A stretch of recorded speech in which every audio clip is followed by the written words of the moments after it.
would come back. Probably this week as well. Maybe she really would come back. She just saying that she felt bad. Because obviously she can't take care of the cat.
Hide the Christmas tree carefully, Helen, and be sure the children do not see it until this evening when it is dressed.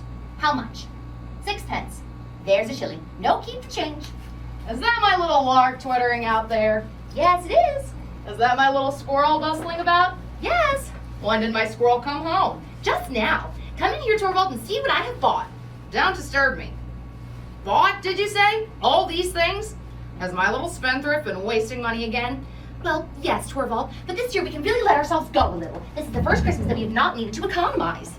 Well, still, you know we can't spend money recklessly. Yes, Torvald, but we may be a wee bit more reckless, mayn't we? Well, just a tiny wee bit. You're going to have a big salary and earn lots and lots of money.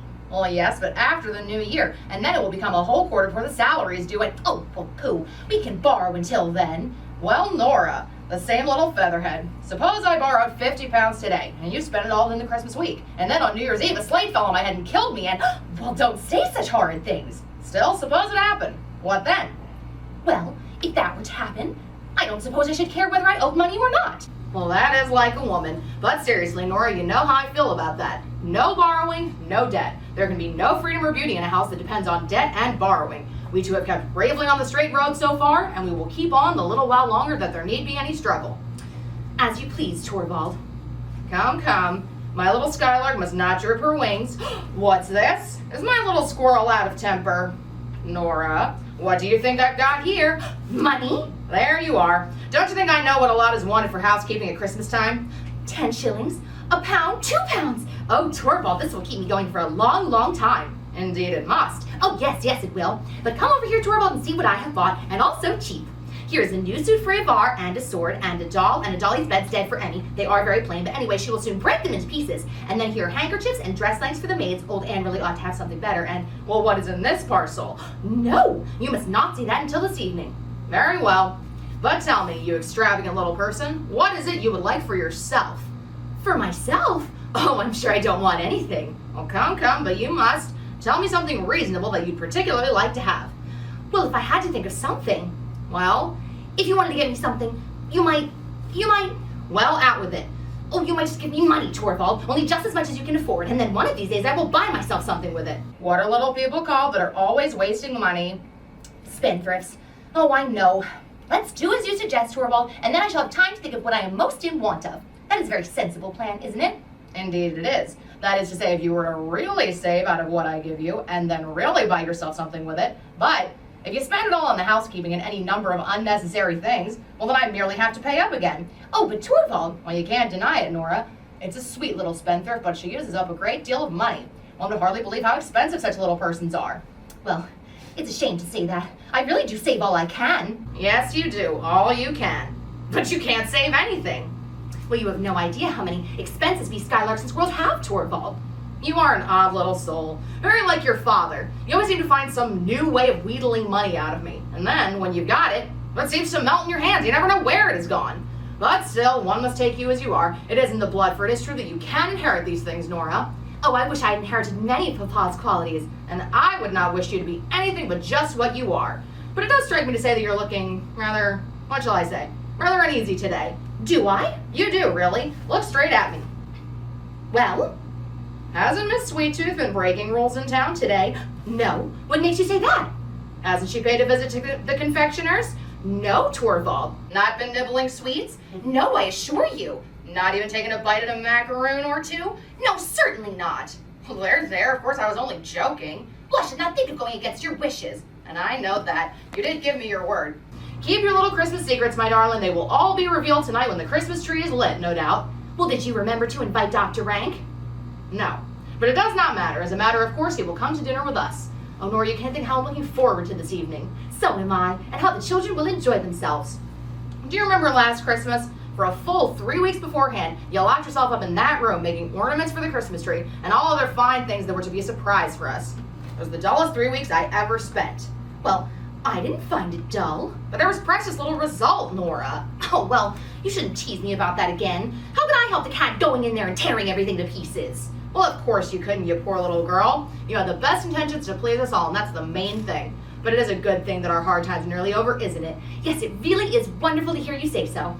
And this time, I needn't sit here and be dull all alone. And you needn't ruin your dear eyes and your pretty little hands. Yes, I needn't any longer, need I, Torvald? Oh, it really is wonderful. But let me tell you, I'm thinking of arranging everything in here. As soon as Christmas is over. Oh, there's the bell. Someone's at the door. What a nuisance. If it's a caller, remember, I'm not at home.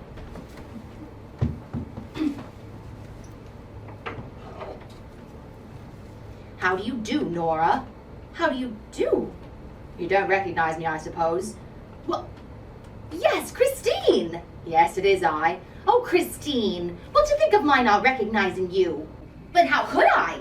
How you have altered, Christine. Well, yes, in 9-10 long years. Is it really so long since we've met? I suppose it is. I arrived here by steamer this morning. Well, you do look a bit paler, Christine, and perhaps a bit thinner. And much, much older, Nora. Oh, but what a thoughtless creature I am, chattering away like this. Poor Christine. Do forgive me. What do you mean, Nora? Oh, Christine, you're a widow. Well, yes, it is 3 years now. Oh, Christine, I assure you I meant ever so often to write you at the time, but there always seem to be so many other things to do, and I always seem to put it off. I quite understand, dear. But now, you must tell me all about it. He left you nothing? No. Nor any children? No. Nothing at all, then? Not even any sorrow or grief to live upon. Oh, Christine, well, how is that possible? It happens sometimes, dear. Oh, but now, you must tell me all about it. No, no, I want to hear about you. Well, do you know we have just had a great piece of good luck? No, what is it? Just fancy, my husband has been made manager of the bank. Your husband? What good luck. Oh, it will be splendid to have heaps and heaps of money and not need to have any anxiety at all, won't it? Yes, I think it would be delightful to have what one needs. Well, no, not just what one needs, but heaps and heaps of money. Nora, dear, haven't you learned sense yet? In our school days, you were a great spendthrift. Well, yes, that is what Torvald says now. But we have not been in a position to waste money. We have both had to work. You too? Well, yes, odds and ends. You know, Torvald left his office when we were married. He had to try and earn more than before, and he worked early and late, and he couldn't stand it and fell dreadfully ill, and the doctor said it was necessary for him to go south. Yes, you spent a whole year in Italy, didn't you? Yes, it saved Torvald's life, but it cost a tremendous amount of money. So I should think. 250 pounds! Well, that's a lot, isn't it? Yes, and in emergencies, it is lucky to have the money. I ought to tell you that we had it from Papa. Yes, that was just about the time that he died, wasn't it? Yes, it was the saddest time that I have known since our marriage. And then you went straight off to Italy? Well, the doctors insisted on our going, so we started a month later. And your husband came back quite well? As sound as a bell. Oh, Christine, it's good to be alive and to be happy. Oh, but how horrid of me. I'm talking of nothing but my own affairs. Tell me, Christine, is it really true that you did not love your husband? Why did you marry him? Well, my mother was alive at the time and was bedridden and helpless, and I had to provide for my 2 younger brothers, so I didn't think I was justified in refusing his offer. So he was rich at the time, then? I believed he was quite well off, but his business was a precarious one, and when he died, it all went to pieces and there was nothing left. And then? Well, now is at an end, Nora. My poor mother needs me no more, for she is gone, and my brothers don't need me anymore, for they've got situations and can shift for themselves. And what a relief you must feel if... No, I only feel my life unspeakably empty. If only I had the good luck of getting some regular work of some kind, office work. But Christine, that's so tiring. And you look tired out now. You had far better go away to some watering place. Well, I don't have a father to give me money for a journey, Nora. Oh, but you mustn't be angry with me. No, it is you who mustn't be angry with me, dear. The worst of a position like mine is that it makes one so bitter.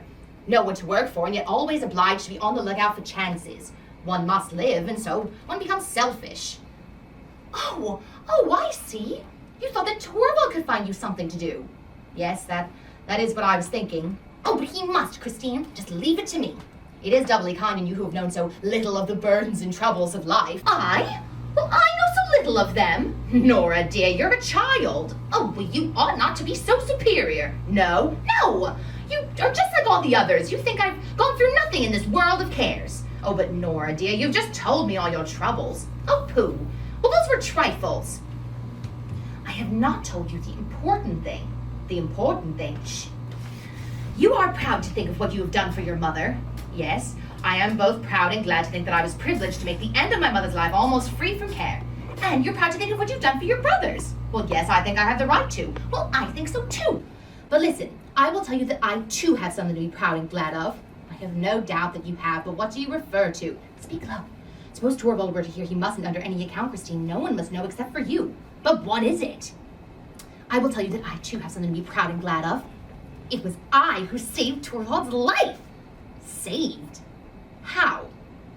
I told you about our trip to Italy. Torvald would never have recovered if we had not gone. Yes, but you said your father gave you the necessary funds. Yes, that is what Torvald and all the others think, but Papa didn't give us a shilling. It was I who procured the money. You? Well, all that large sum, £250, what do you think of that?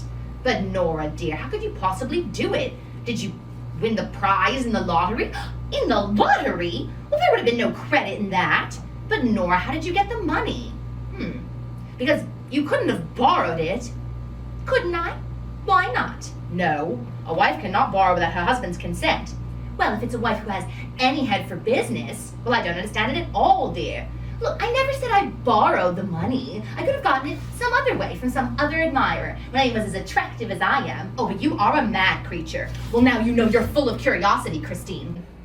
Nora, dear, don't you think you've been a bit imprudent? Is it imprudent to save your husband's life? It seems to me imprudent without his knowledge too. It was to me that the doctors came and said that his life was in danger. Well, don't you think I didn't try at first to get what I wanted as though it were for myself? I told him that I'd love to travel abroad like other young wives, and I tried tears and entreaties with him. I even hinted that he might raise a loan. And he called me thoughtless. Well, very well, I thought you must be saved, and it was then that I began to devise a way out of the difficulty. And did your husband never get to know from your father that the money had not come from him? No. Papa died just at that time. And did your husband never find out your secret? Good heavens, no. Well, do you mean never to tell him about it? Maybe someday, when I'm no longer as attractive looking as I am now. But what do you think of my great secret, Christine? I haven't been able to put away much, you understand, and I couldn't put away a lot for my housekeeping money, for Torvald must have a good table, and I couldn't let my children be shabbily dressed, so I felt obliged to use up all he gave me for them, the sweet little darlings. So it has all had to come out of your necessaries of life, poor Nora. Well, of course. Besides, I was the one responsible for it. Quite so.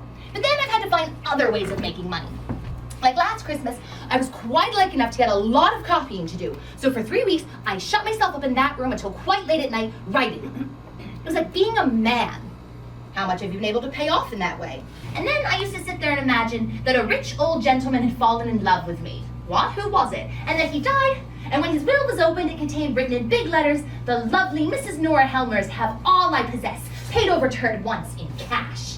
But Nora, who could that man be? Goodness gracious, don't you understand? There is no gentleman at all. Besides, that is completely behind me now. I am completely free from care now. Oh, and just think, Christine, soon spring will come in the big blue sky. Oh, there's the bell. Perhaps I'd better go. Oh, no, don't go. No one will come in here. It's sure to be for Torvald. It is I, Mrs. Helmer. You? What do you want to speak to my husband about? I have a small position in the bank, and I hear your husband is to be our chief now.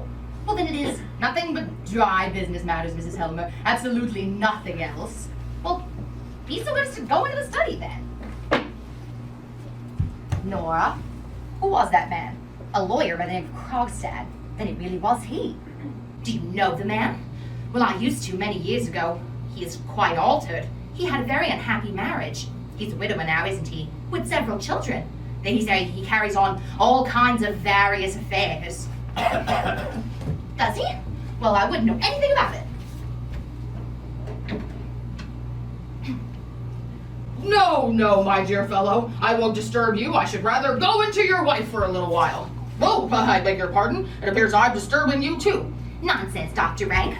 This is Mrs. Lind. Oh, yes, I think I have often heard Mrs. Lind's name mentioned here. I think I passed you on the stairs, didn't I, Mrs. Lind? Yes. I go up very slowly. I can't manage the stairs very well anymore. Ah, some slight internal weakness. No, the fact is I have been overworking myself. And you've come into town to entertain yourself with our amusements? No, I have come to look for work. Is that a good cure for overwork? One must live, Dr. Rank. Yes, the general opinion seems to be that it's necessary. Oh, look here, Dr. Rank. You know you want to live. Certainly, I want to prolong the agony as long as possible. And there are those morally diseased, one of whom, and a bad case too, is at this very moment in with Helmer. Whom do you mean? Lawyer Krogstad. He's of a morally diseased character, and even he began talking of it being highly important that he should live. Well, what did he want to speak to Torvald about? I have no idea. I only know it was something to do with the bank. Well, I didn't know this what's-his-name Krogstad had anything to do with the bank. Well, I hear he has a small position there. I don't know if you find this in your part of the world, Mrs. Lind, but there are those who go around zealously snuffing about to smell out moral corruption. And then, when they found it, put the person concerned into some sort of lucrative position where they can keep an eye on him. Healthy natures are left out in the cold. Well, still, I think it's the sick who most need taking care of. There you are. That is the sentiment that's turning society into a sick house.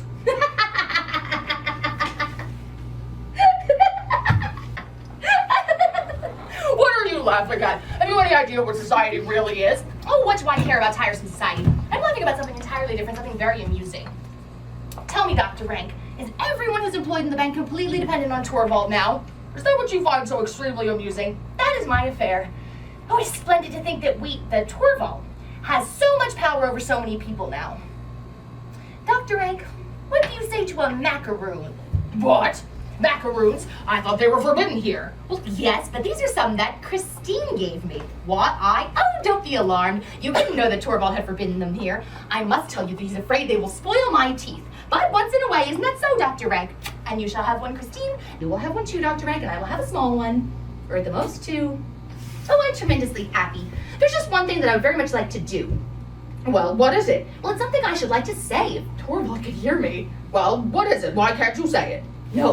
No, I daren't. It's far too shocking. Shocking? Well, then I advise you not to say it. Well, it's just that...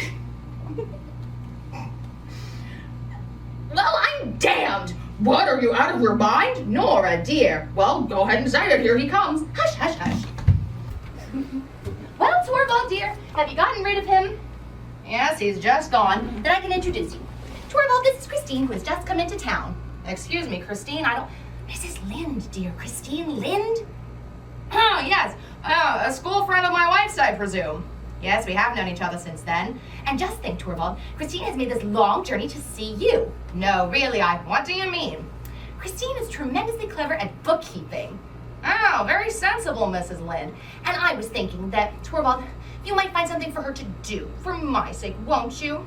Well, it's not altogether impossible. I presume you're a widow, Mrs. Lind? Yes, I am.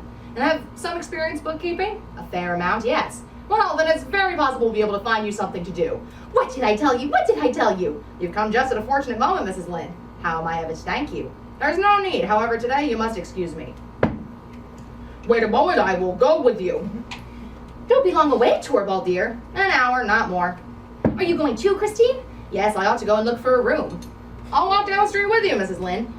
What a pity it is that we're so short of space here. Having the slightest room. Oh, don't think of it, Nora. Goodbye, dear, and many thanks. Goodbye for the present.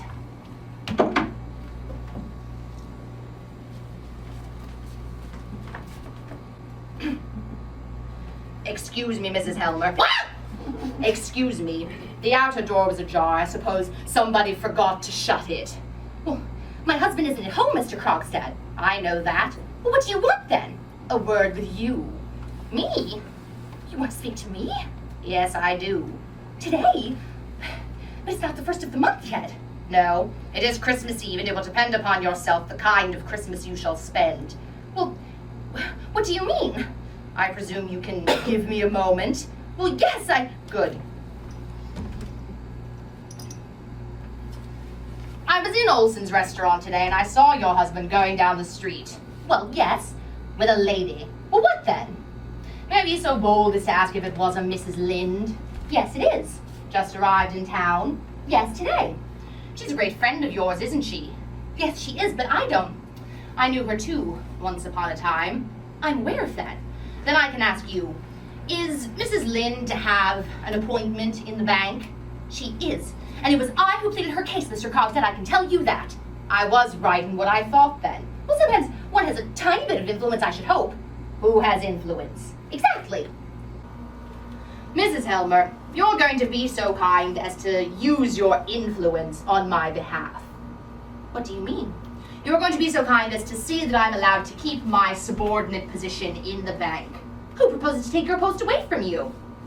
I quite understand that your friend is not anxious to expose herself to the chance of rubbing shoulders with me. I quite understand, too, whom I have to thank for being turned off. But I assure you, very likely. But to come to the point, the time has come for me to tell you to use your influence to prevent that. But Mr. Krogstad, I have no influence. Didn't you say just now that what makes you think I would have any influence of that kind over my husband? I don't suppose he is any less assailable than other husbands. If you speak slightingly of my husband, Mr. Krogstad, I will turn you out of the house. You are bold, Mrs. Helmer. I'm not afraid of you any longer. Listen to me, Mrs. Helmer. If necessary, I am prepared to fight for my small position in the bank as if I were fighting for my life. So it seems. I suppose you know, as most do, that once, many years ago, I was guilty of an indiscretion. Yes, I think I heard something of that kind. And my sons are growing up now, and it is for their sake that I'm trying to win back as much respect as I can in this town. This position would like to be the first step up for me, and now your husband proposes to kick me downstairs into the mud again. But Mr. Krogstad, I'm not in a position to help you at all. You haven't the will, but I have the means to compel you. You don't mean to tell me that you will tell my husband that I owe you money? Well, what if I did? Well, it would put me in a very disagreeable position. Only disagreeable? Well, do it then.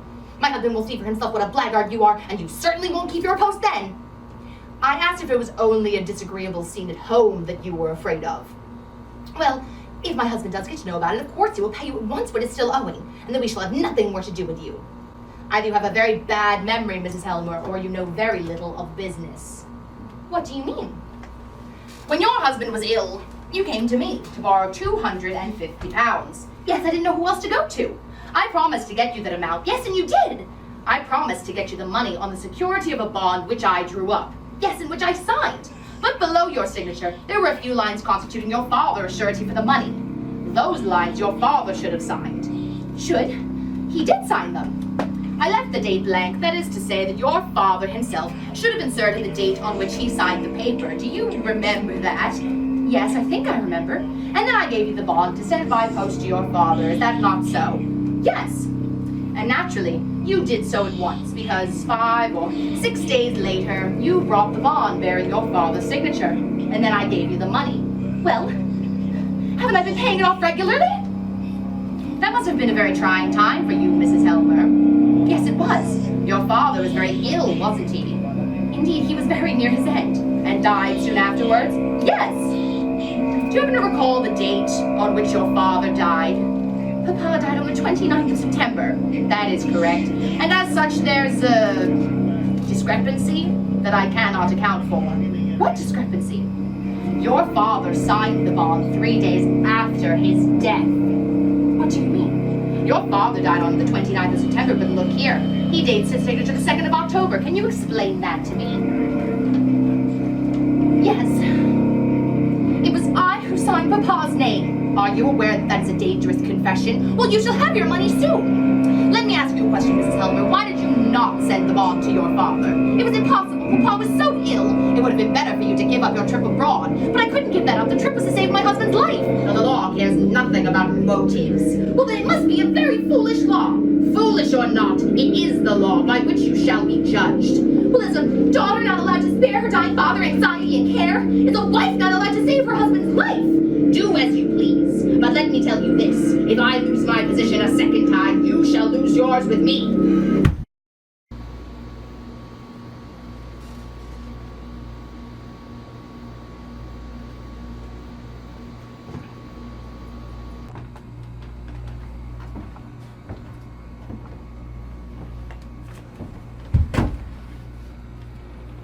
What does he mean?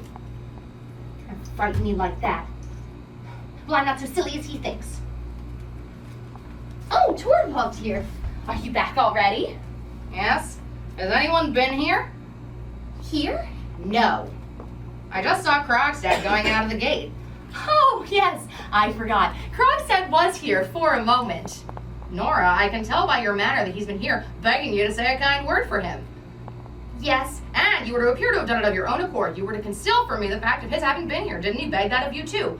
Well, yes, but Torvald... Nora, to have any talk with a man like that and to tell him any sort of promise. And then to tell me a lie into the bargain. A lie? Well, didn't you just say that no one had been here? My little singing bird does never do that. But now we shall say no more about it. Torvald? Yes?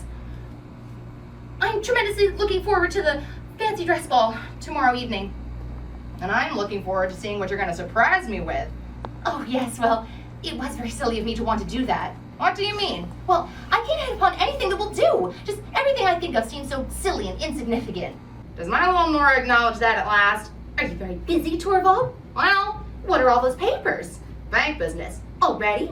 I've gotten the authority from the retiring manager to undertake any necessary changes to the staff. Well, if you weren't so busy, Torvald, I should ask you a tremendously big favor. Well, what is it? I should ask you to take me in hand and decide what I shall go as and what sort of dress I shall wear. Well, I'm sure we'll be able to hit upon something. Oh, that is nice of you. But tell me, Torvald, was it something very bad that this Krogstad was guilty of? He forged someone's name. Well, isn't it possible he was driven to do it out of necessity? I am not so heartless as to condemn a man for a single false step of that kind. Well, no, you wouldn't, would you, Torvald? Many a man has been able to salvage his character if he's merely openly admitted his fault and taken his punishment.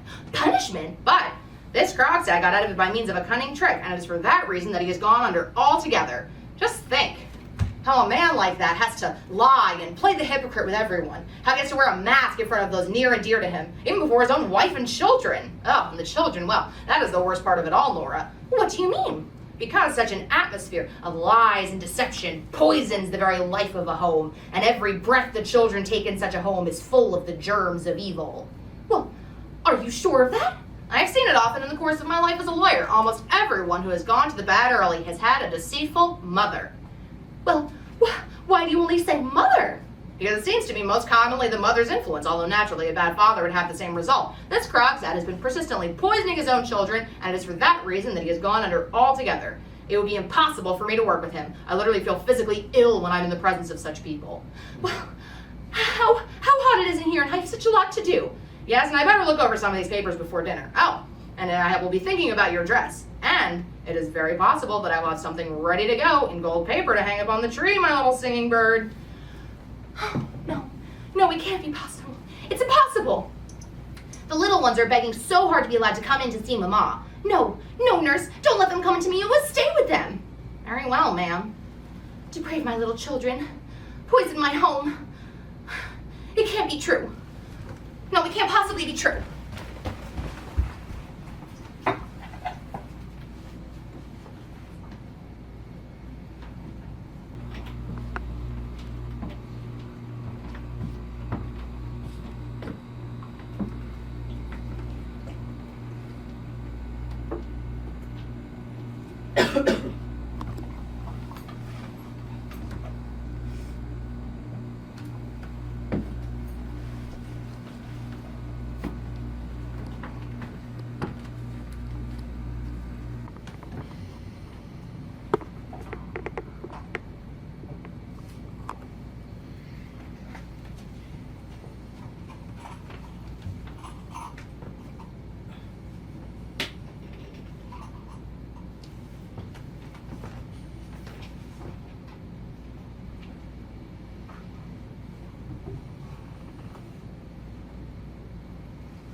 Somebody's coming. No. No, of course, no one will come today. Christmas Day. Nor tomorrow either.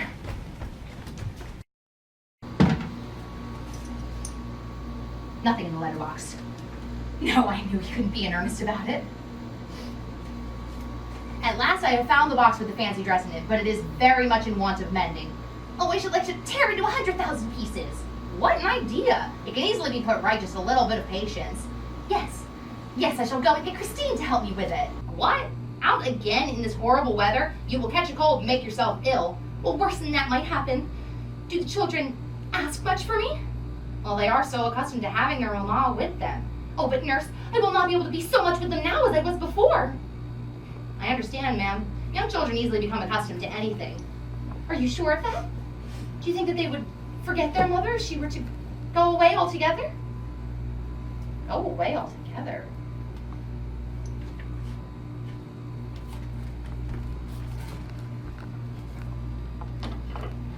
Oh, Christine, it's only you. There's no one else out there, is there?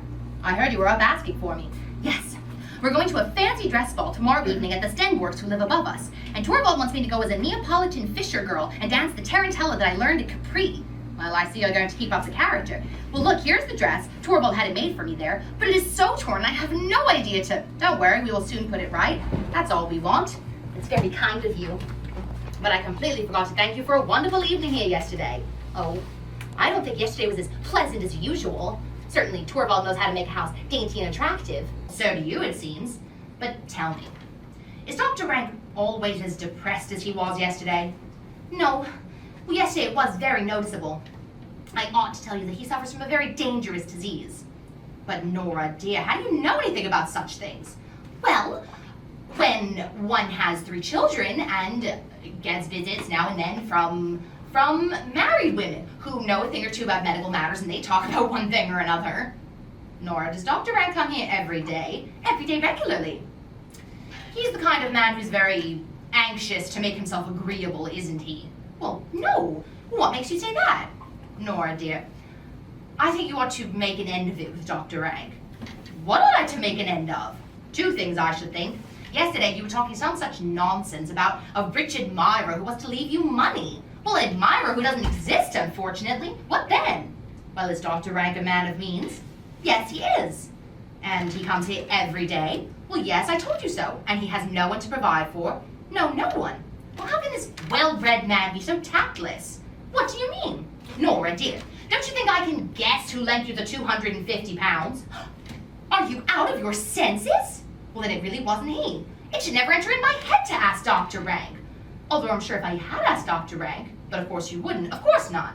But I'm sure if I did tell Dr. Rank, behind your husband's back, well, I have to make an end of it with the other one, and that would be behind his back too. I must make an end of it with him. Yes, that is what I told you yesterday. Christine, when you pay a debt back, you get your bond back, don't you? Yes, as a matter of course. And could tear it up into 1,000 pieces and burn it up, the nasty, dirty paper. Nora, you're concealing something from me. Do I look as if I were? You do, really. Something has happened to you since yesterday morning, Nora. Tell me what it is. Hush! That's Torvald come home. Do you mind going into the children for the present? Certainly, but I'm not going away from here until we've had it out with one another. I have wanted you so much, Torvald, dear. Was that the dressmaker? No, it was only Christine. But she has come tell me with my dress. You will see that I shall look quite smart. That was a happy thought of mine, now wasn't it? It was splendid. And wasn't it nice of me to do as you wish? Nice? To do as your husband wishes? Very well, you little rogue. I'm sure you didn't mean it like that. Torvald? Yes? If your squirrel was to ask you something very, very prettily. Nora, you don't mean that request you made to me this morning. Oh yes, Torvald, I beg you so earnestly. Nora, have you really the courage to open up that subject again? Well, yes, Torvald, but you must do as I say. You must allow Krogstad to keep his position in the bank. Nora, it is his position that I've arranged for Mrs. Lynde to have. Well, couldn't you just dismiss some other clerk instead of Krogstad? Nora, that's simply incredible obstinacy. Well, it's for your own sake. Oh, I'm frightened to death of him. Oh, I see. It's recollections of your past that scare you. What do you mean? Well, naturally, you're thinking of your father. Oh, yes. Just recall to your mind what those malicious creatures wrote in the paper about Papa and how horribly they slandered him. Nora, There is an important difference between your father and me. Your father's position as a public official was not above suspicion. Mine is, and I hope it will continue to be so as long as I hold my office. Oh, you never know what mischief these men may contrive. Nora, it is already known at the bank that I mean to dismiss Krogstad. What, is it to get about now that the new manager has changed his mind at his wife's bidding?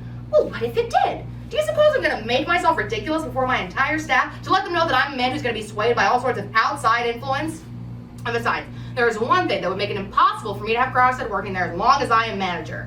Well, what is that?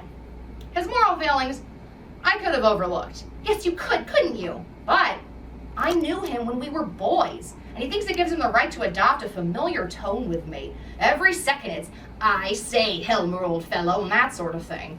I assure you it's extremely painful, and it would make my work in the bank intolerable. Torvald, I don't believe you mean that.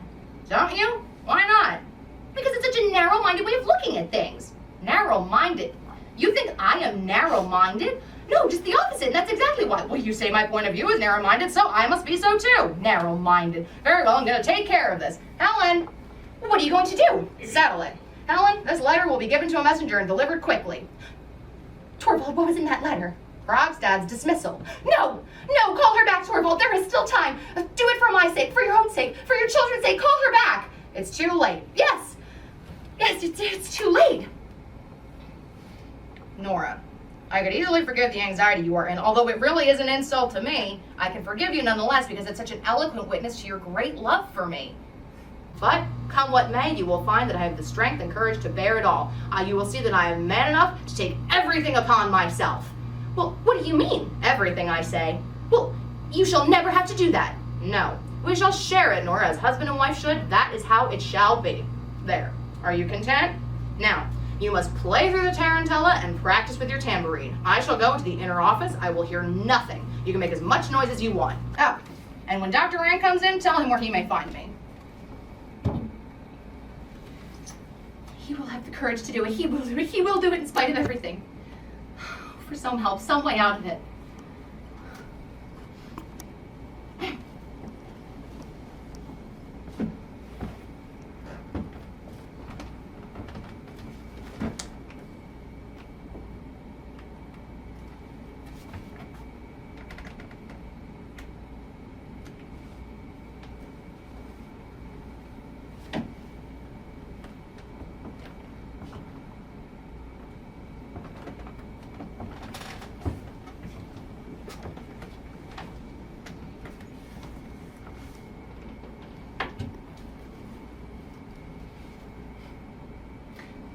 Dr. Rank, I heard your ring. But you mustn't go into Torvald now. I think he's, busy with something. And you? Oh, you know very well. I always have time for you. Thank you. I mean to make as much use of that as I can. Well, what does that mean? All you can. Is anything likely to happen? Nothing but what I have long been prepared for. Well, now you must tell me, Dr. Rank. It is all up with me, and it cannot be helped.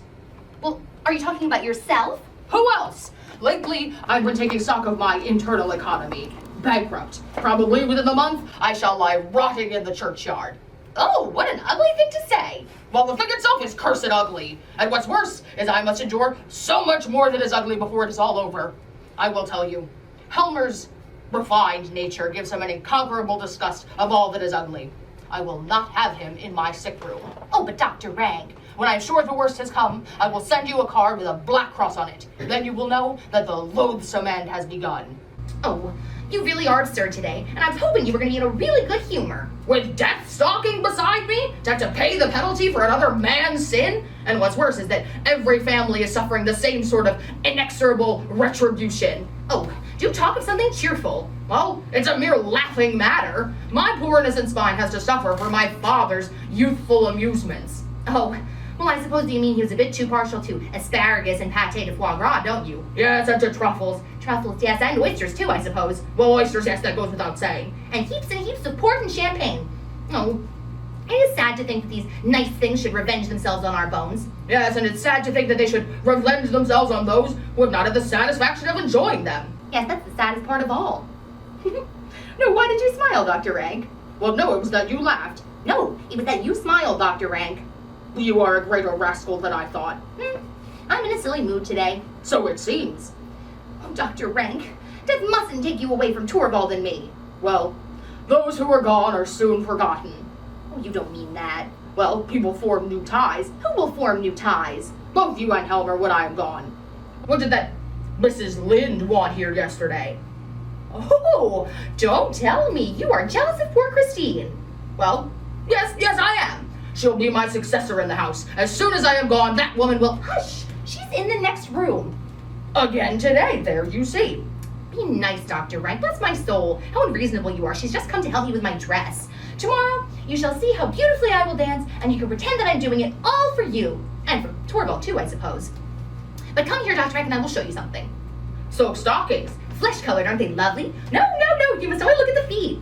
Oh, very well. You may have leave to look at the legs, too. Why are you looking so critical? Don't you think they will fit me? I have no means of forming an opinion on that. For shame! That's to punish you. Well, what other nice things am I to be allowed to look at? Not a single thing more for being so naughty. When I'm sitting here talking to you as intimately as this, I cannot for a moment imagine what my life would have been like if I had never come into this house. Yes, I do feel that you feel thoroughly at home with us. And to be obliged to leave it all. Oh, nonsense, you're not going to leave it. And not even be able to leave behind even a single token of one's regret. Not even a slight gratitude, just the single place that the newest comer can fill as well as any other. And if I were to ask you now for a... No. Well, for what? For a big proof of your friendship. Well, yes. It means a tremendously big favor. Would you really make me so happy for once? But you don't know what it is yet. No, but tell me. It's something out of all reason. It means help and advice and a favor. Well, the bigger thing it is, the better. You know how deeply, how inexpressibly, devotedly Torvald loves me. He would never for a moment hesitate to give his life for my sake. Do you think he is the only one? The only one? The only one who would never hesitate to give his life for your sake. Is that it? And now you know. Now you know that you can trust me as you would trust no one else. What? Let me pass! Helen! Turn on the light! That really was hard of you, Dr. Rank.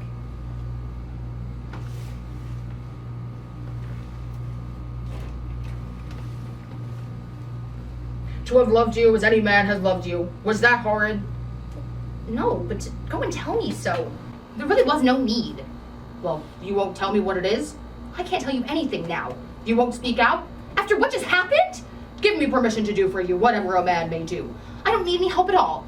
Besides, you can definitely not help me now. Don't you feel ashamed of yourself now the lamp has come on? Perhaps I had better go. Forever? No. Of course, you must come here as before. You know very well that Torvald can't get along without you. And you? Well, I'm always tremendously pleased when you come. You are a riddle to me. It seems to me that you would just as often be in my company as in Helmer's. Well, yes, because there are those that one loves best and those that one would almost rather have as companions. Well, there is some truth to that. When I was at home, of course, I loved Papa best. Oh, I see. It is his place that I have taken. Well, I never meant that at all. Surely you can see that being with Torvald is a lot like being with Papa. If you please, ma'am. Oh! Is anything the matter? No, it's just my new dress. What? But your dress is. Well, this is another one. I ordered it. Torvald must not know. Oh, so that was your great secret. Yes. And now you must go into him and keep him as long as... Make your mind easy. I won't let him escape. And he's just standing there in the kitchen? Yes, he came up the back stairs, ma'am. Well, didn't you tell him that no one was in? Well, yes, ma'am, but it didn't do any good. He won't go away? Well, he says he won't till he's seen you, ma'am. Very well. Yes, let him come in. Quietly. I quite understand, ma'am.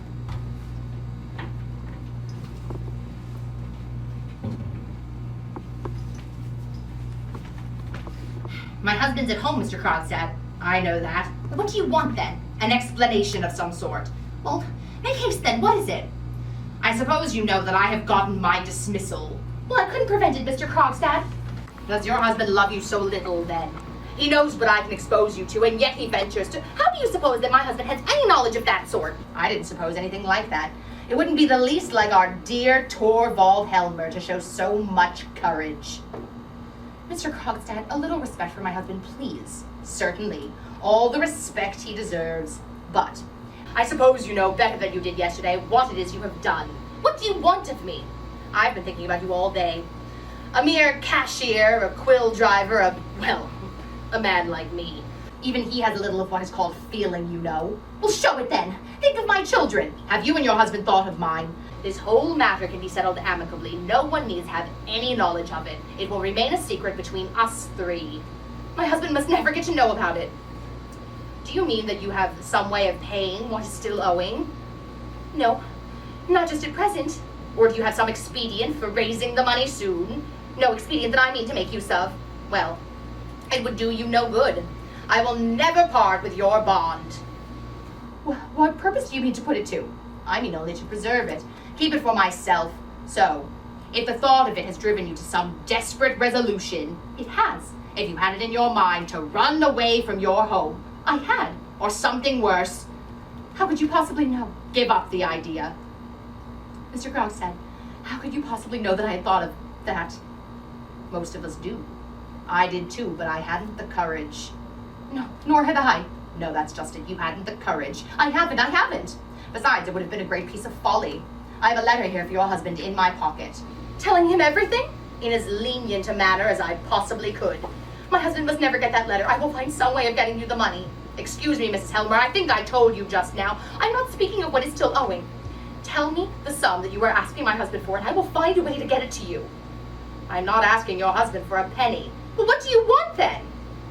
I want to rehabilitate myself, Mrs. Helmer. I want to get back into the bank at a higher position. Your husband must make a place for me. That he will never do. Within a year, I shall be the manager's right hand. It will be Niles Krogstad and not Torvald Helmer who manages the bank. Well, that is the thing you will never see. Do you mean that you will? Yes, I have the courage for it now. You can't frighten me. A fine, spoiled lady like you. You will see. You will see.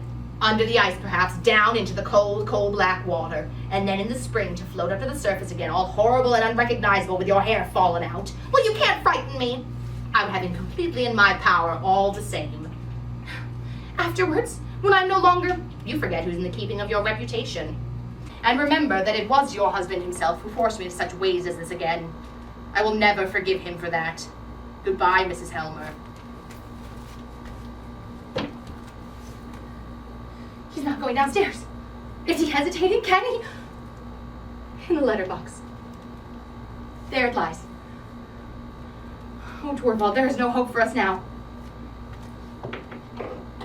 I can see nothing more to mend. Would you like to try it on? Christine, come here. What is it, Nora, dear? You look so agitated. Come here. Do you see that letter? Yes, I see it. It's a letter from Krogstad. Nora, dear, it was Krogstad who lent you the money. Yes, and now Torvald will know everything. Believe me, dear, it's the best thing for both of you. Well, you don't know all. I forged a name. Good heavens. I will say this to only you, Christine.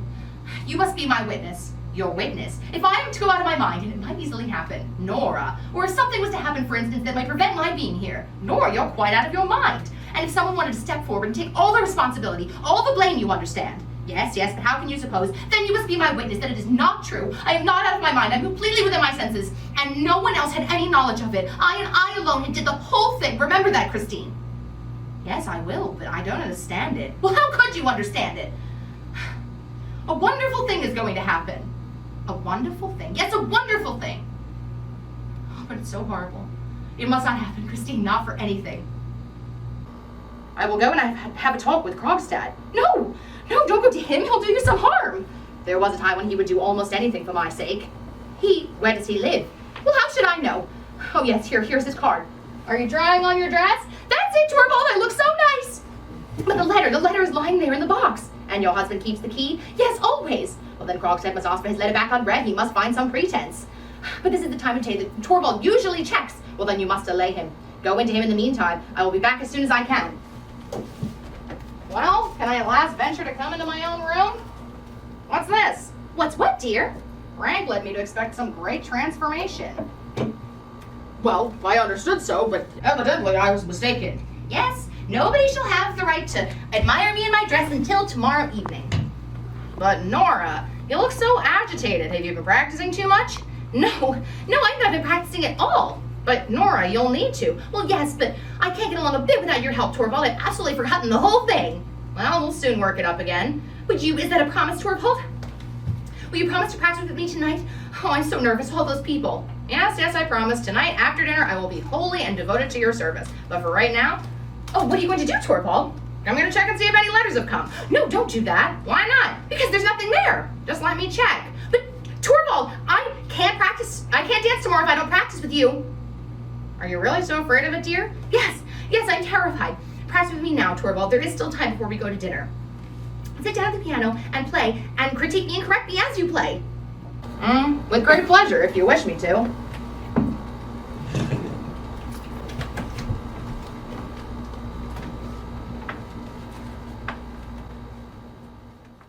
Now, plaything, I am going to dance.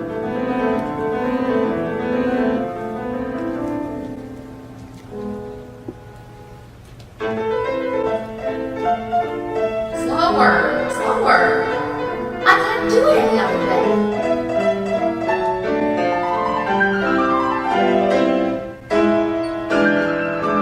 No, that's not a good right.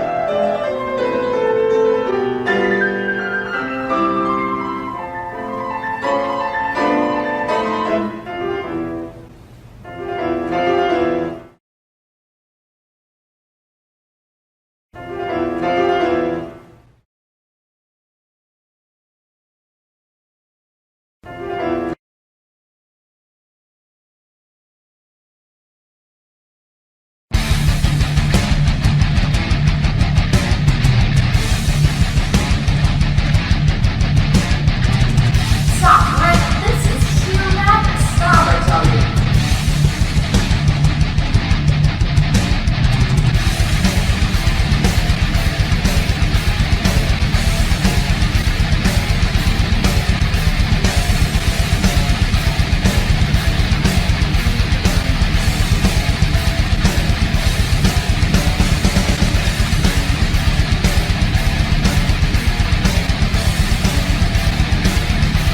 Not so violent, Nora.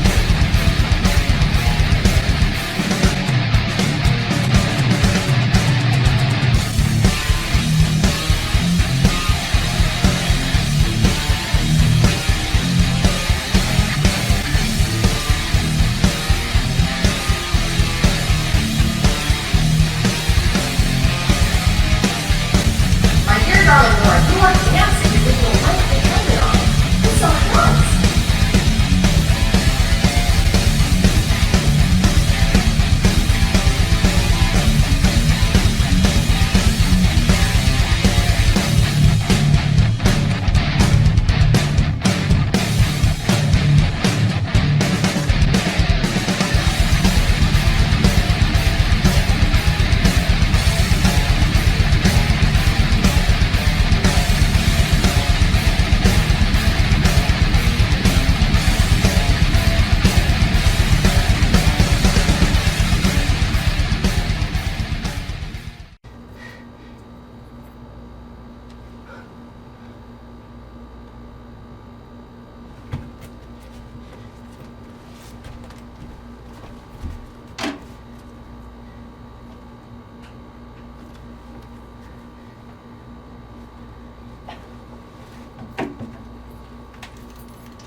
No, don't take me in. I want to go back upstairs. I don't want to leave early. But, Nora, No, please, Torvald, please. Just an hour more. not a second more, Nora. That was our agreement. Now come inside. You're going to catch a cold standing out there. Good evening. Oh, Christine. You're here so late, Mrs. Lynde. Yes, you must excuse me. I was so anxious to see Nora in her dress. Have you been sitting here waiting for me? Unfortunately, I arrived a bit too late. You'd already gone upstairs, and I thought I couldn't go away without having seen you. Well, yes. Take a good look at her, Mrs. Lynde. I think she is worth looking at. Isn't she charming, Mrs. Lynde? Yes, she is. Isn't she remarkably pretty? Torvald, you will repent not having let me stay, even if it were only for a half an hour. Listen to her, Mrs. Lynde.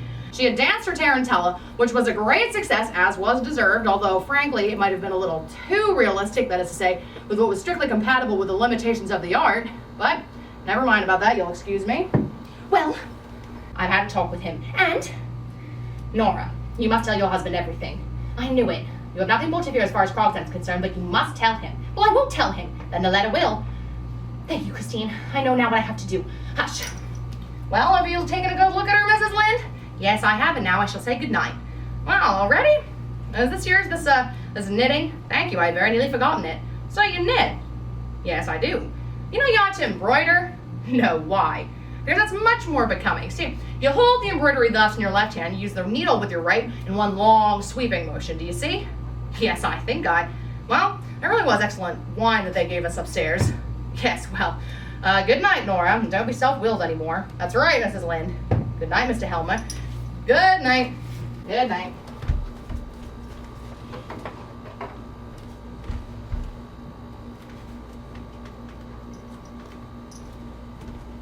At last we've gotten rid of her. She's a frightful bore, that woman. Are you very tired, Torvald? No, not in the least. Nor very sleepy? No, on the contrary, I feel extraordinarily lively. What about you? You really look both tired and sleepy. Yes. Oh, I'm dreadfully tired. I should like to go to bed at once. Well, see, it was quite right of me not to let you stay any longer. Everything you do is quite right, Torvald. But did you notice what good spirits Dr. Rank was in this evening? Was he? I didn't speak to him at all. And I very little, but it's been so long since I've seen him in such a good form. But now it's much better to be at home alone with you, my charming, fascinating little darling. Don't look at me like that, Torvald. Well, why shouldn't I? Why shouldn't I look at my greatest treasure, at all the beauty that is mine, all my very own? Don't say things like that to me tonight, Torvald. You've still got the tarantella in your blood, I see, and it makes you more captivating than ever. But listen, Nora. All the guests are beginning to go. Soon the house will be quiet. Yes, I hope so. Do you know, when we're out at a party like this, why I speak so little to you, keep away from you, and only send a stolen glance in your direction every now and then? It's because I'm pretending that we are secretly in love, that you are my secretly promised bride, and no one suspects that there is anything between us. Yes, I know your thoughts are with me all the time. And then when we're leaving, and I'm putting your shawl around your beautiful shoulders, around your lovely neck, then I imagine that you are my young bride. We have just come from the wedding, and I am taking you into our house for the first time to be all alone with you, all alone with my charming, fascinating little darling. Oh, I thought of nothing but you, Nora. As I watched the seductive figures of the tarantella, my blood was on fire. I could endure it no longer, and that was why I brought you down so early. Go away, Torvald. You mustn't. I won't. Nora, you must be joking. You won't. Am I not your husband?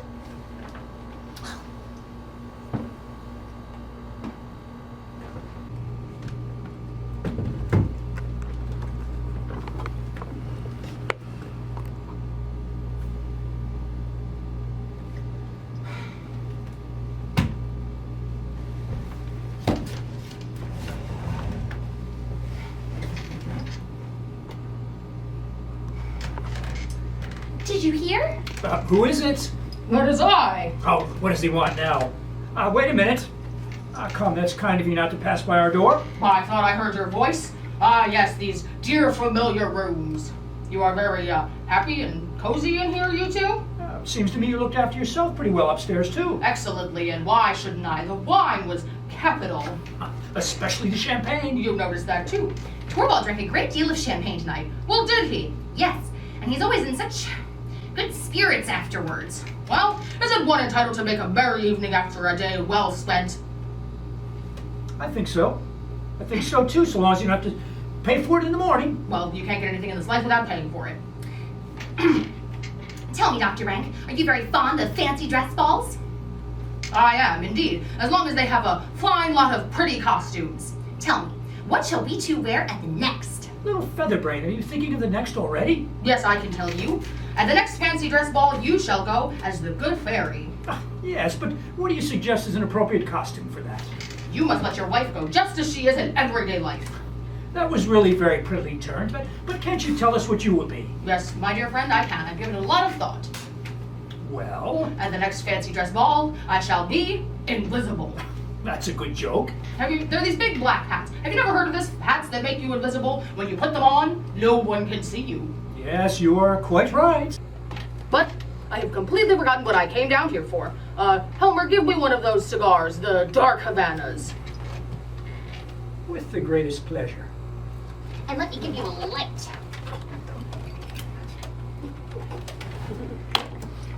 And now I shall say goodbye. Goodbye, dear old man. Sleep well, Dr. Rank. Well, that's a very kind wish. Wish me the same? Well, very well. If you wish me to, good night. He's drunk more than he ought. Maybe. Torvald, what are you going to do there? Empty the letterbox. It is quite full. There'll be no room to put the newspaper in tomorrow morning. Are you going to work tonight? You know quite well I'm not. What is this? Someone has been at the lock. At the lock? Yes, someone has it. What can it mean? I should never have thought the maid. There's a broken hairpin. Nor, it is one of yours. Then it must have been the children. And you must get them out of those ways. Ah, there at last I've got it open. Helen! Helen, turn out the light over the front door. Look there, what a heap of them there are. What on earth is that? The letter. No, Torvald, no. 2 cards of ranks. Dr. Rank.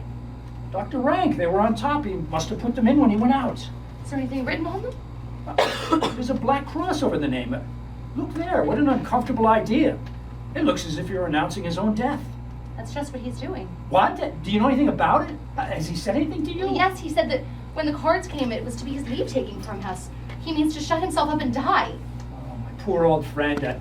Certainly I knew we should not have him with us very long, but so soon, and so he hides himself away like a wounded animal. Well, if it has to happen, it's best that it should be without a word. Don't you think so, Torvald? He is so grown into our lives, I can't think of him as having gone out of them. He with his sufferings and his loneliness was like a cloudy background to our sunlit happiness. But well, perhaps it is best so. For him anyway, and perhaps it is best for us too, Nora. We two are thrown quite upon each other now. Our darling wife, I don't feel as if I could hold you tight enough. Do you know, Nora, I've often wished that you were threatened by some great danger so that I may risk my life's blood and everything for your sake. Torvald, now you must read through your letters. Oh, no, not tonight. I want to be with you, my darling wife. The thought of your friend's death? Yes, you are right. It has affected us both. Something ugly has come between us, the thought of the horrors of death. We must try and rid our minds of that. We will each go to our own room until... Good night, Torvald. Good night. Good night, my little singing bird. Sleep sound, Nora. Now I'll read my letters through. Never to see him again. Never again, never. And never see my children again. Never again, never. Oh, the icy black water, the unfathomable depths. If only this were over. Oh, he's got it now. He's reading it through. Goodbye, Torvald and my children. Nora! What? Nora, what is this? Do you know what is in this letter? Well, yes, I know. Let me go. Let me go. Where are you going? You shan't save me, Torvald. True? Is this true that I read here? It's horrible. No, it cannot be true. It is true. I have loved you before anyone else in the entire world. Oh, don't let us have any silly excuses. Torvald. Miserable creature, what have you done? You shall not suffer for my sake, Torvald. You won't take anything upon yourself. No tragic errors, please. Here you shall stay and give me an explanation. Do you understand what you have done? Answer me. Do you understand what you've done? Yes. Yes, I think I'm beginning to understand thoroughly. What a horrible awakening. All these 8 years, she who was my joy, my pride, a hypocrite, a liar, worse, a criminal, the unutterable ugliness of it all. Shame. I ought to have suspected something of this sort would happen. I ought to have foreseen it. All your father's want of principle, be silent. All your father's want of principle has come through in you. Have you no religion, no morality, no sense of duty? How I am punished for having winked at what he did. I did it for your sake, and this is how you repay me? Yes, that's just it. You have destroyed all my happiness. You've ruined all my future. I'm in the power of an unscrupulous man. He can do anything he likes with me, ask anything he wants of me, give me any orders he pleases, and I dare not refuse. I'm out of the way. You will be free. No fine speeches, please. Your father had always plenty of those ready, too. What good would it be to me if you were out of the way, as you say? Not the slightest. He can make the affair known everywhere, and if he does, I may be falsely suspected of having been a party to your criminal action. You know, very likely people think that I was behind it all, that it was I who prompted you. And I have to thank you for this, you whom I've cherished during all of our married life. Do you understand now what you've done for me? Yes. It is so incredible I can't take it in. But we must come to some understanding. I must try and appease him some way or another. And the matter must be hushed up at all costs. As for you and I, it must appear as if everything between us were as it was before, naturally only in the eyes of the world. You will still stay in my house, that is a matter of course. But I shall not allow you to bring up the children. I dare not trust them to you. To think that I should be obliged to say such a thing to someone who I've loved so dearly and whom I still... No, that is over now. From this moment, happiness is not the concern. All that concerns us is to save the fragments, the remains, the appearance. What is so late as that? Can he not... Nora, hide yourself away. Say you are ill. A letter for the mistress. Give it to me. It is from him. You shall not have it. I will read it myself. Yes, read it. I scarcely have the courage to do so. It may mean ruin for both of us. No, I must know.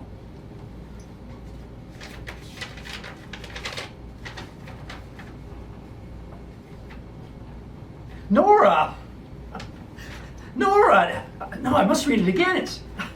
It's true, Nora. I'm saved. I'm saved. And I? Oh, you too, of course. We both are saved, both you and I. Look, he sends you back your bond. He says he regrets and repents that a happy change in his life. Oh, never mind what he says. Oh, Nora, we both are saved. No one can do anything to you now. First, I must destroy these hateful things. Let me see it. No, I won't look at it. The whole thing will be nothing but a bad dream to me.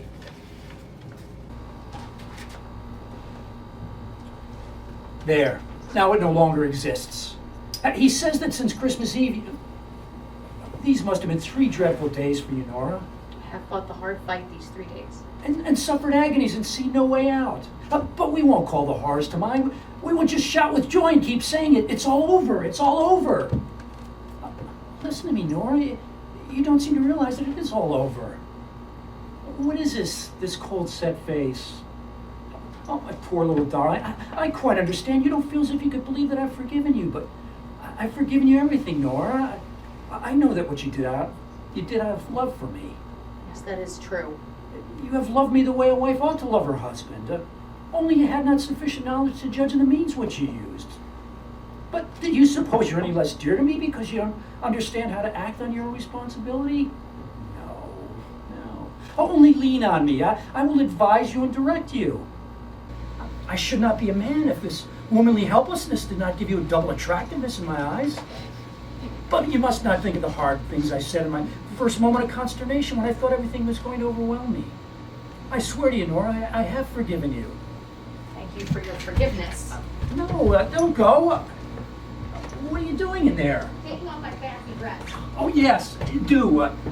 Try and make your mind easy and relax, Nora, my frightened little singing bird. Be at rest and feel secure. I have broad wings to shelter you under. How warm and cozy our home is, Nora. Here you have shelter. Here I will protect you like a hunted dove that I've saved from a hawk's claws. I will bring peace to your poor beating heart. It will come, Nora, little by little, believe me. Tomorrow morning everything will look quite different, and soon everything will be as was before. Very soon you won't need me to reassure you that I've forgiven you. You yourself will feel the certainty that I've done so. Can you suppose that I should ever think of such a thing as reproaching you or even repudiating you? Nora, you have no idea what a true man's heart is like. There's something indescribably sweet and satisfying to a man in the knowledge that he's forgiven his wife. Forgiven her freely and with all his heart. It seems as if that had made her, as it were, doubly his own. He's given her new life, so to speak, and she has in a way become wife and child both to him. And so shall you be to me after this, my frightened little darling. Have no anxiety about anything. Only be frank and open with me, and I will serve his will and conscience both to you. What is this? Not going to bed? You've changed your things. Yes, I have changed my things now, Torvald. But what for? So late as this? I will not sleep tonight. But dear Nora. It is not so very late. Sit down, Torvald. I have a lot to say to you. But Nora, what is this? This cold set face? Sit down. You and I have much to talk over with one another. You alarm me, Nora, and I don't understand you. No, that's just it. You have never understood me. And I have never understood you before tonight. But you mustn't interrupt me, Torvald. You must just listen to what I have to say. This is a settling of accounts. What do you mean by that? Isn't there anything that strikes you as odd about our sitting here like this? What is that? In our 8 years of marriage, this is the first time that we two, you and I, husband and wife, have had a serious conversation about anything. What do you mean by serious? In 8 years, longer than that. Since the beginning of our acquaintance, you and I have never exchanged a serious word on any subject. Nora, would it is likely that I would continually and forever be telling you about worries that you couldn't help me to bear? I am not speaking of business matters, Torvald. I only mean that you and I have never sat down in earnest and tried to get to the bottom of anything. But dearest Nora, would it have been any good to you? That's just it. You've never understood me. I've been greatly wronged, Torvald, first by Papa and then by you. What? By us too? But by us too that have loved you better than anyone else in the world? You have never loved me. You've only thought it pleasant to be in love with me. Nora, what do I hear you saying? It's perfectly true, Torvald. When I was at home with Papa, he gave me his opinion about everything. And so I got the same opinions. And if I differed from them, I concealed the fact because he would not have liked it. I was his doll child. And he played with me just as I used to play with my dolls. And then I came to live with you. What sort of expression is that to use about our marriage? I merely mean that I was transferred out of Papa's hands and into yours. You arranged everything according to your own taste, and so I got the same tastes, or else I pretended to. I'm not even really sure which. I think sometimes one and sometimes the other. And it occurs to me, Torvald, that I've been living here as a poor woman, just from hand to mouth. I've existed merely to perform tricks for you, Torvald, but you would have it so. You and Papa have committed a great sin against me. It's your fault that I've made nothing of my life. How unreasonable and ungrateful you are, Nora. Have you not been happy here? No. I thought I was, but it has really never been so. Not? Not happy? No. Only merry. And you've been so kind to me, Torvald, but our house has been nothing but a playroom. I was your doll wife, just as at home I was Papa's doll child. And I thought it was great fun when you played with me, just like it was great fun when I played with the children. That is what our marriage has been, Torvald. There is some truth in what you say, strained and exaggerated as your view of it is, but for the future it shall be different. Playtime shall be over, and lesson time shall begin. Whose lessons? Mine or the children's? Both yours and the children's, my darling Nora. Alas, Torvald, you are not the man to educate me in being a proper wife for you. And you can say that? And how am I fitted to bring up the children? Nora. Didn't you say just a moment ago that you dare not trust me with them? In a moment of anger, why do you pay any heed to that? Indeed, no, you were perfectly right. I'm not fit for the task. There's another task that I have to endure first. I have to try and educate myself. You're not the man to help me in that, and it's for that reason that I must leave you now. What do you say? I have to stand quite on my own, Torvald. I have to get to learn anything and everything about myself, and it's for that reason that I cannot stay here any longer. Nora. I will go from here tonight. I'm sure Christine can put me up for the night. You are out of your mind. I won't allow it. I forbid you. It is no use forbidding me anything any longer, Torvald. I will take with me what belongs to myself. I will take nothing from you either now or later. What sort of madness is this? Tomorrow I will go home, to my old home. It'll be easier for me to find something to do there. Blind, foolish woman. I must try and get some sense, Torvald. To desert your home, your husband and your children, and you don't consider what people will say? I can't consider that at all. I only know what's necessary for me. It's shocking. This is how you would neglect your most sacred duties. What do you consider my most sacred duties, Torvald? Do I need to tell you that?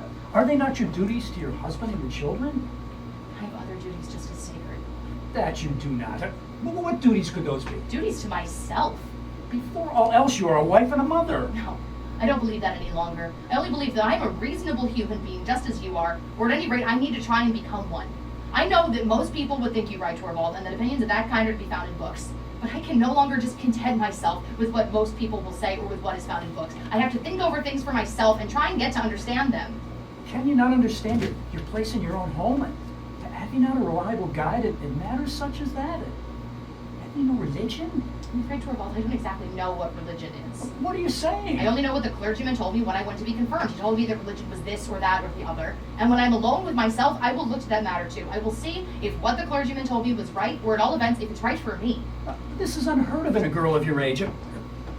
But if religion cannot lead you right, let me try and awaken your conscience. I suppose you have some moral sense, or answer me.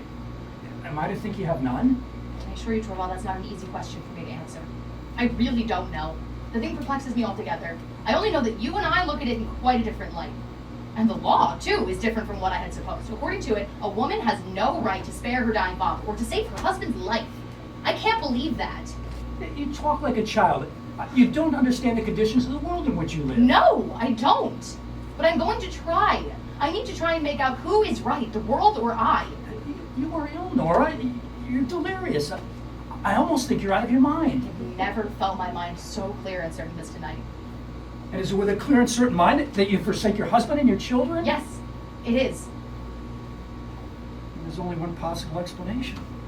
What is that? You do not love me anymore. No, that is just it. Nora, and you can say that? It gives me great pain, Torvald, for you have always been so kind to me. But I cannot help it. I do not love you anymore. Is that a clear and certain conviction too? And yes, it is. And it's for that reason that I can't stay here. And can you tell me what I've done to forfeit your love? Yes, I can. It was tonight when the wonderful thing did not happen. It was then that I realized that you were not the man that I thought you were. Explain yourself better. I don't understand you. I waited so patiently for 8 years. For goodness knows, I knew that wonderful things don't happen every day.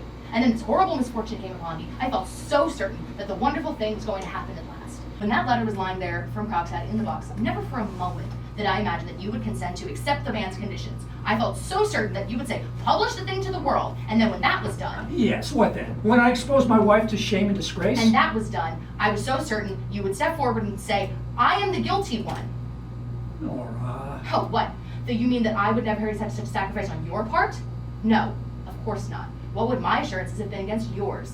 That was the wonderful thing that I'd hoped for and feared, and it was to prevent that I was going to go kill myself.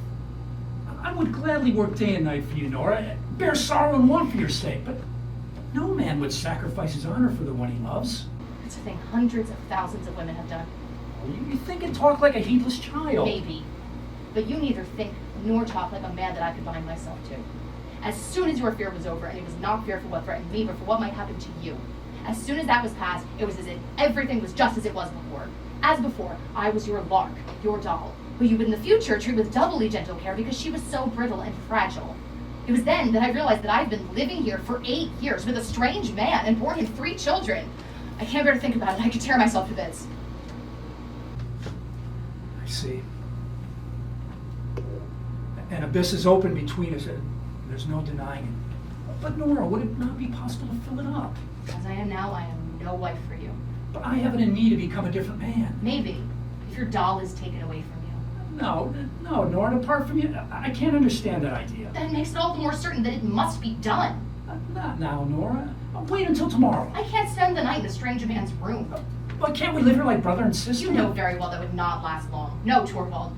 I will leave here tonight and I will not see the children. I know they are in better hands than mine. As I am now, I can be of no use to them. But someday, Nora, someday. How can I tell? I have no idea what's going to become of me. You are my wife, whatever becomes of you. Listen to me, Torvald.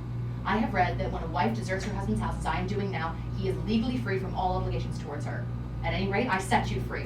You are to feel in no slight way bound any more than I shall. There must be perfect freedom on both sides. Here is your ring back. Give me mine. That too? That too.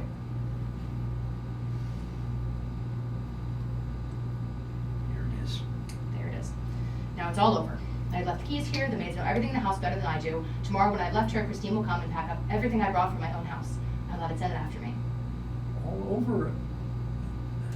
Nora, shall you never think of me again? I know I will often think of you, the children, and this house. May I write to you, Nora? No, you must never do that. But at least let me send you... Nothing. Let me help you if you're in want. I accept nothing from a stranger. Nora, can I never be anything more than a stranger to you? Torvald, the most wonderful thing of all would have to happen. Oh, tell me what that would be. You and I would have to be so changed that... No, Torvald.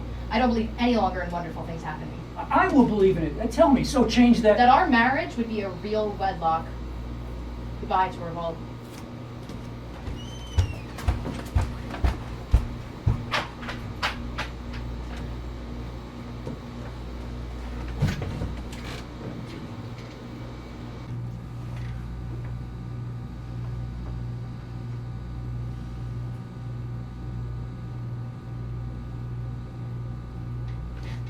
most wonderful thing of all.